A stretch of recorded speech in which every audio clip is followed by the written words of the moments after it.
আপনার যদি তেলাওয়াত শুনেন, আপনার যত দূর একটা মানুষ একটা হরফ শুনবে, যদি 100 নয় লক্ষ লক্ষ মানুষ একটা শব্দ শুনে একই সঙ্গে কোটি কোটি সারা পৃথিবীতে যদি আওয়াজ পৌঁছে যায়, এই শব্দের কারণে 10 নাকি সারা জগতের মানব পাবে।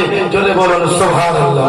এমন একটি কিতাবের নাম করতে পারবেন, এমন একটি পুস্তকের নাম করতে পারবেন, এমন একটি রাইটারের নাম করতে পারবেন, এমন একটি বিশ্ব আপনার বিদ্যালয়ের কোন ব্যারিস্টারকে চ্যালেঞ্জ দিতে পারবেন। কোরআন চ্যালেঞ্জ করেছেন, যালিকাল কিতাবু লা রাইবা ফিহি, এই কোরআনের মধ্যে সন্দেহ দূরের কথা, সন্দেহ অবকাশ নেই। জোরে বলুন সুবহানাল্লাহ। পৃথিবীতে যত রকমের দার্শনিক রয়েছে, যত রকমের সাহিত্যিক রয়েছে, যত রকমের আপনার লেখক রয়েছে, তারা একটাই কথা বলে, লেখার পরে নাচতে আপনার কি বলে, আমার এই পুস্তকের মধ্যে, আমার লেখার মধ্যে ভাষায় জ্ঞানে যদি কোনো ত্রুটি হয়, ফোন নম্বর দিয়ে আমাকে সংশোধনের জন্য একটু সহযোগিতা করবেন। কিন্তু পৃথিবীর শ্রেষ্ঠ কেতাব, শ্রেষ্ঠ রায়, শ্রেষ্ঠ আপনার ডক্টর, যে ডক্টর বিশ্ব আপনার শ্রেষ্ঠ প্রফেসর, প্রিন্সিপাল, যে পৃথিবীর মধ্যে কোন ইউনিভার্সিটি নয়, বিশ্ববিদ্যালয় নয়, কোন সাহিত্যের কাছে নয়, কোন দার্শনিকের কাছে নয়, আল্লাহ বললেন ওয়াল্লামাকা মা লাম তাকুন তাআলাম।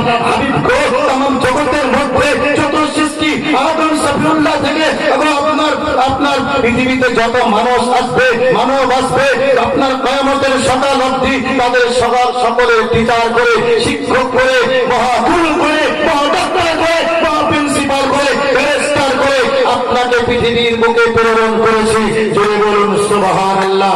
যদি কোরআনের এই শব্দ না প্রকাশিত হতো, আজকের এই শতাব্দীতে, বর্তমান শতাব্দীতে মানব দানব আজকে আল্লাহর সঙ্গে কোনো বেয়াদবি নয়, আল্লাহকে নিয়ে কোনো ঈমান হরণ নয়। সেই জামানত, রাসূলের জামানত, যখন নবী মুস্তাফা সাল্লাল্লাহু আলাইহি সাল্লাম দ্বীনের প্রচার শুরু করেছিলেন, দ্বীনের যখন ধর্মের প্রচার আরম্ভ করলেন, আবু জেহেল, উতবা, শাইবা, তাদের একটাই ধারণা, তাদের একটাই চিন্তা যে আব্দুল্লাহর ঘরে তেল জুটতো না, যে মা আমিনার মাথায় তেল জুটতো না, যার বাবা ছাগল চালাতো, এর বাড়িতে কি নবী হয়েছে?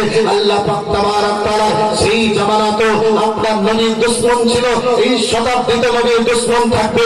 এই আবু জেহেল মার্কা আপনার মুসলমান কিয়ামতের সকাল অবধি থাকবে। তাই বলে নবীর কখনো শান মান কমবে না। আল্লাহ বললেন ওয়ারাফা'না লাকা যিকরাক, হাবিব আপনার শান ও মানকে আমি সারা পৃথিবীর মধ্যে অতি উচ্চ করেছি। ওই সম্মানের শানকে যারা সম্মান দিয়েছে তাদেরও মান আমি বাড়িয়ে দিয়েছি। কিন্তু আপনার শান ও মানের যদি কমতি করার জন্য